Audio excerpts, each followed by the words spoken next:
안녕하세요. 시드니 부동산 아카데미 황대근 소장입니다. 자, 다들 부동산 투자자분들 중에서 80%는 부동산 감가상각, 그러니까 디프리시에이션 클레임을 안 하는 것을 알고 계신가요? 자, 그 이유는 바로 잘 모르시기도 하고 많이 헷갈려 하시기 때문이라는 겁니다. 근데 원리를 알면 아주 간단합니다. 이 감가상각 부분을 세금에 클레임하지 않으시면 그만큼 손해를 보시기 때문에 오늘 이 영상 끝까지 봐주시면 되겠습니다.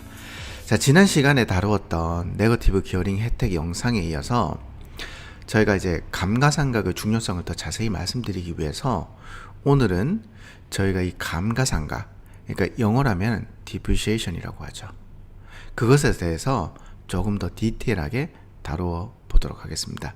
자, 그리고 한 가지 더, 저는 부동산을 하는 사람이랍니다. 한국말로 하자면 공인중개사죠. 제가 여러분들께 이렇게 부동산 세금에 대해 이제 정보를 전해드리지만, 저는 평소에 이제 회계사분들에게 물어보고, 그리고 잡지 혹은 이제 기사들을 참고해서 알려드리는 내용이랍니다. 자, 제가 알려드린 내용들은 아주 기본적인 부분에 해당되고요. 그리고 나에게 어떻게 정확히 적용이 되는가는 여러분들의 회계사님께 상담을 받으시는 것을 추천합니다. 먼저 호주에 왜 무엇 때문에 이 감가상각이 부동산에 적용이 되었는가에 대해서 이야기를 해드려야 될 것 같습니다. 자, 이 감가상각은 1985년도에 처음으로 도입이 된 세금 혜택이죠. 호주 경제를 끌어올리기 위해서 도입이 되었는데요. 부동산 경기 상승이 어떻게 호주 경제에 영향을 끼치냐? 부동산 개발이 시작이 되면 국가에 정말 긍정적인 효과들을 불러일으킵니다. 이제 어느 나라를 막론하고 경제라는 단어와 항상 따라다니는 그 용어들이 있어요. 금리, 실업률, 물가 상승률, 그리고 최저임금. 요 네 가지 단어들은 항상 따라다니는데요. 그리고 이걸 국가의 정치인들이 많이 이용하기도 하죠. 그러니까 금리 낮추고 실업률 떨어뜨리고 물가 상승률은 막겠다. 근데 최저시급은 올리자. 이걸 합니다. 근데 부동산 개발로 인해 부동산 경기가 살면 이게 어떻게 영향을 끼치냐. 자, 정부에서는 부동산 개발 허가를 해주고 건설사들이 그러면은 집을 분양을 시키고 건설을 시작하게 됩니다. 자, 그러려면은 사람이 필요한 거예요. 여기서 일자리 창출이 된다는 겁니다. 자, 그럼 공사장에 일자리가 도대체 몇 개가 되길래 이렇게 되느냐라고 말씀하시는 분도 있을 거예요. 이게 바로 나비 효과라는 겁니다. 가지치기 식으로 쫙 퍼지게 되는 거예요.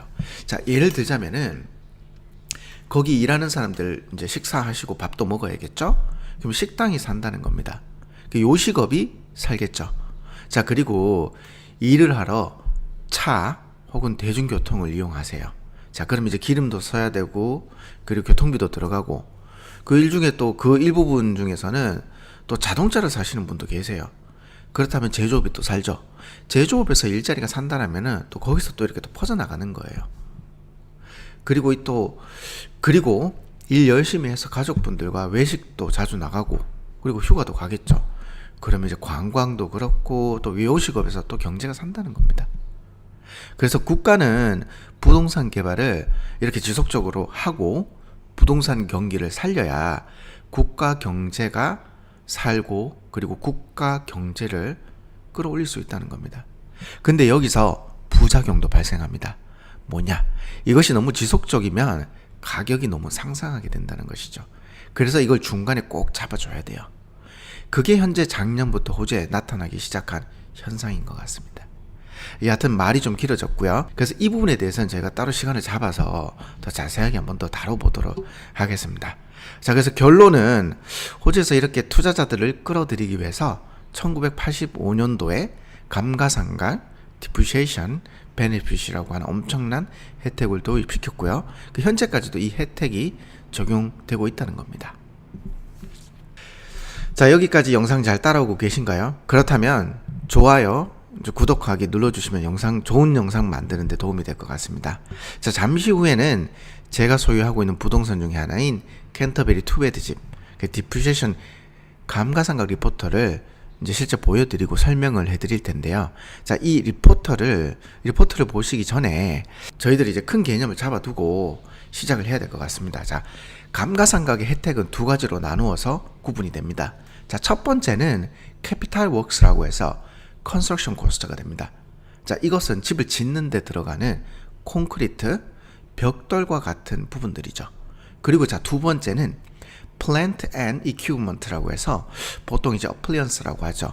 뭐 오븐, 식기세척기, 블라인드 드라이어 머신, 그리고 이제 뭐 카펫 같은 것들이 있습니다. 그리고 이 두 부분은 건물 전체 감가상각 비율에서 컨스트럭션 코스트가 75%, 그리고 equipment plant가 25% 비율이 되는 것 같아요. 자, 즉 쉽게 예를 들어서 설명을 해드리자면 건설사가 건물을 짓는데 10만 불, 그러니까 $100,000를 썼다라고 해요. 그러면 컨스트럭션 코스트는 75% 7만 5천 불 정도가 되고요.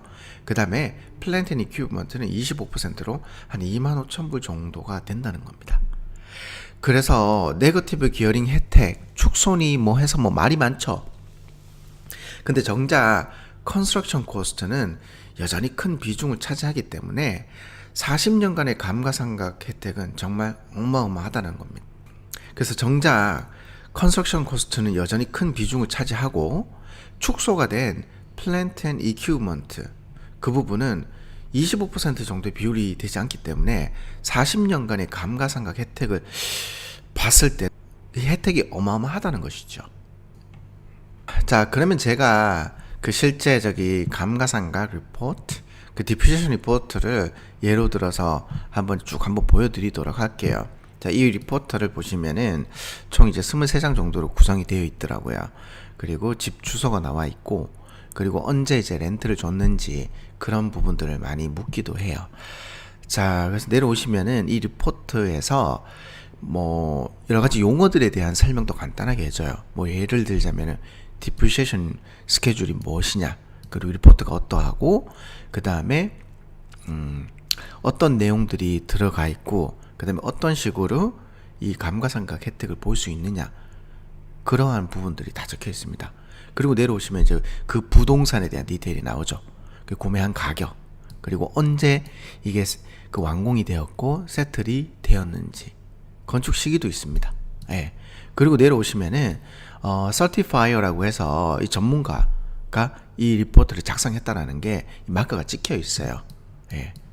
그리고 내려오시면은 이렇게 컨스트럭션 코스트에 관한 부분들이 있습니다.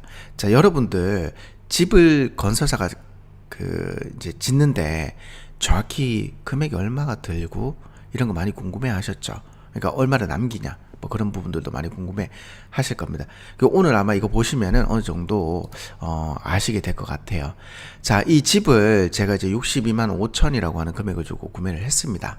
근데 여기서 총 공사비는 32만 7,344불이 나왔어요. 예.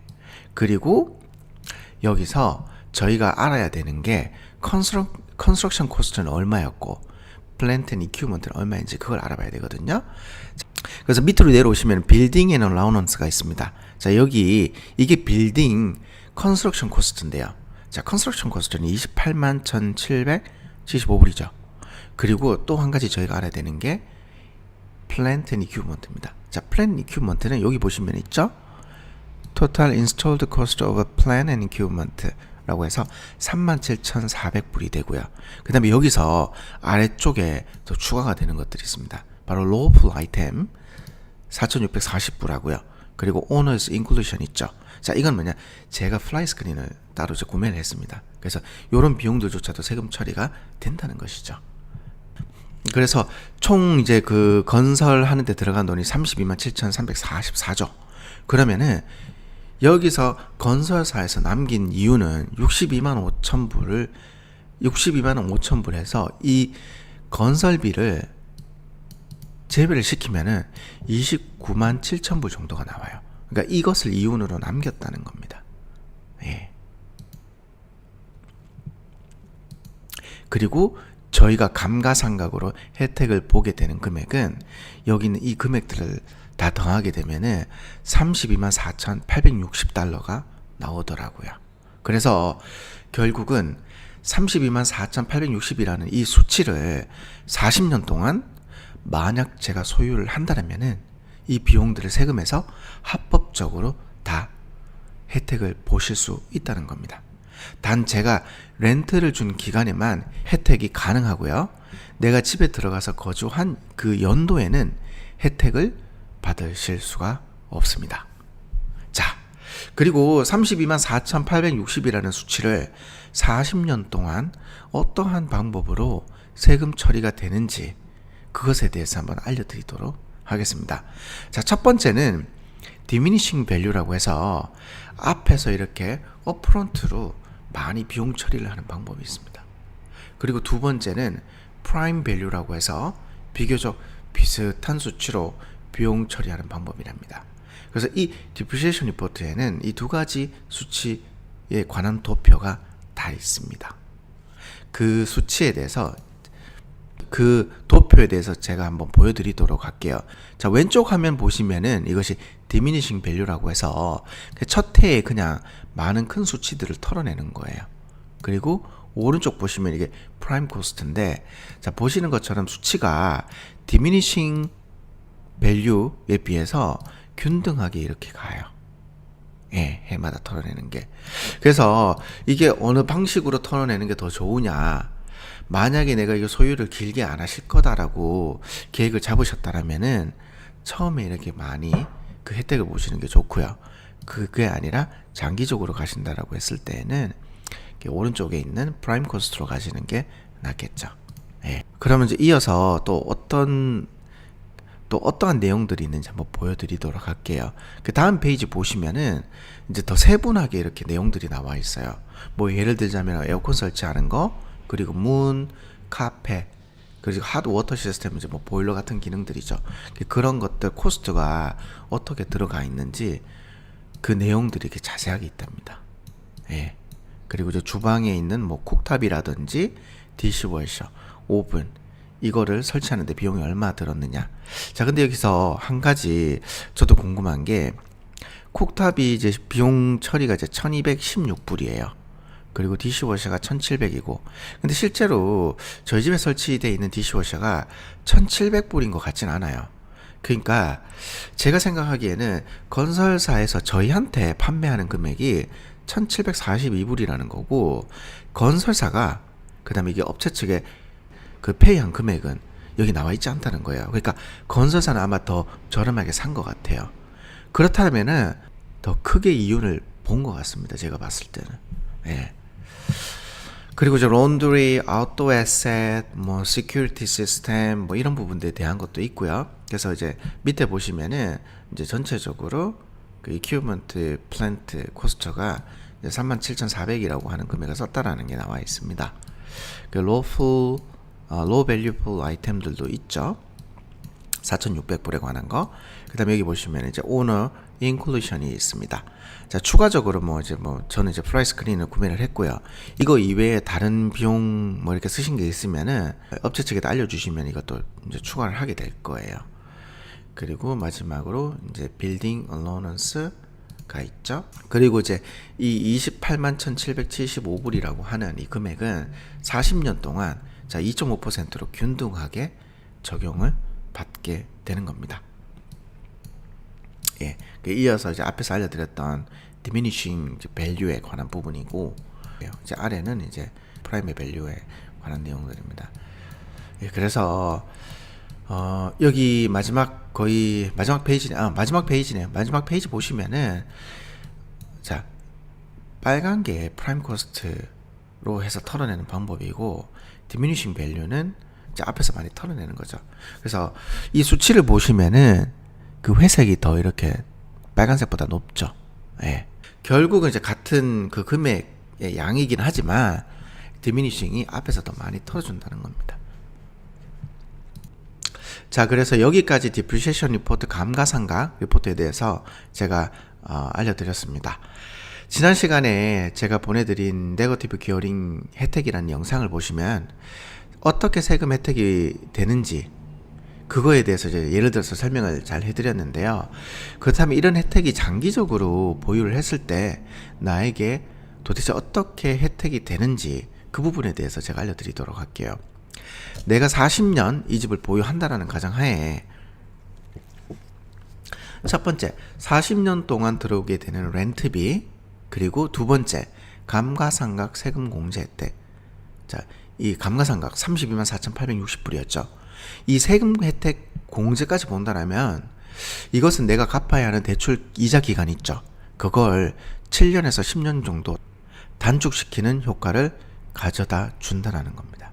그래서 렌트하는 분들이 다 이런 말씀 많이 하세요. 내가 지금까지 집주인한테 준 렌트비면 집 한 채는 샀다고. 그러니까 이 말이 거꾸로 하자면은 이자 갚는 기간 7년에서 10년 단축시킨다는 거예요. 그리고 여기서 재밌는 이야기 하나 해드리도록 할까요? 집을 가지고 계신 분들께서는 집값이 항상 오르기를 원하세요. 그리고 집 구매를 생각하시는 분, 집을 가지고 계시지 않으신 분들께서는 집값이 떨어지기를 항상 원하는 겁니다. 이게 생각이 이상하다는 게 아니라 정상적인 거예요. 왜? 각자 본인들의 입장에서 이득이 되는 것만 보고 생각하는 게 인간의 일하는 거지. 자, 여러분 오늘 영상 잘 보셨습니까? 집 매매를 이루는 것은 각 개인이지만 그 과정을 이루어지게 밑그림을 그리고 그 다음에 물꼬를 더 주는 일을 하는 것은 바로 호주 정부라는 겁니다. 그리고 그 정부를 움직이는 사람들이 돈이 없는 사람들이 아니고 가진 자라는 것을 잊지 마세요. 그래서 이 영상을 보시고 여러분들께 집을 무조건 사라, 부동산 투자를 해라, 그런 것을 말씀드리고 싶은 게 아니에요. 제가 말씀드리고 싶은 내용은 바로 호주 국가에서 만들어낸 이런 세금 혜택 정책이 집을 소유하고 있는 사람들에게 어떤 식으로 유리하게 적용이 되고 그 사람들이 어떻게 혜택을 받는지에 대해서 말씀드리고 싶은 겁니다. 그래서 가진 자들이 누리는 혜택이 이것이다 라는 것을 말씀드리고 싶은 것이죠. 그렇다고 이런 혜택이 있다고 한들 내가 지금 현재 가진 돈이 없는데 무슨 집을 사고 투자를 합니까? 라고 하시는 분들이 많으실 거예요. 그럼 저축 열심히 하시고 그리고 부동산 공부 열심히 저와 함께 같이 하시면 됩니다. 그리고 이 영상을 보시고 집 구매를 고려하시거나 마음 먹으신 분들께서는 꼭 내 형편에 맞는 집을 사시라고 말씀드리고 싶습니다. 그럼 곰곰이 생각 한번 해보시고 다음 시간에 더 좋은 내용으로 찾아뵙도록 하고 오늘도 제가 이벤트 하나를 진행하도록 하겠습니다. 오늘 제가 예시로 보여드린 디프리시에이션 리포트는 워싱턴 브라운이라고 하는 업체에서 호주에서는 아마 업계에서는 이제 1, 2위 정도 다투는 전문 업체랍니다. 그 아래 웹사이트를 통해서 구매가 가능하시고요. 보통 이제 770불 정도인 걸로 알고 있습니다. 자, 이 리포터가 필요하신 분들께서는 저희 시드니 부동산 아카데미에서 조금 저렴한 가격으로 받을 수 있도록 도와드리도록 하겠습니다. 자, 문의는 이메일로 부탁드리겠습니다. 그럼 다들 좋은 한 주 되시고 이상 황대근 소장이었습니다. 감사합니다.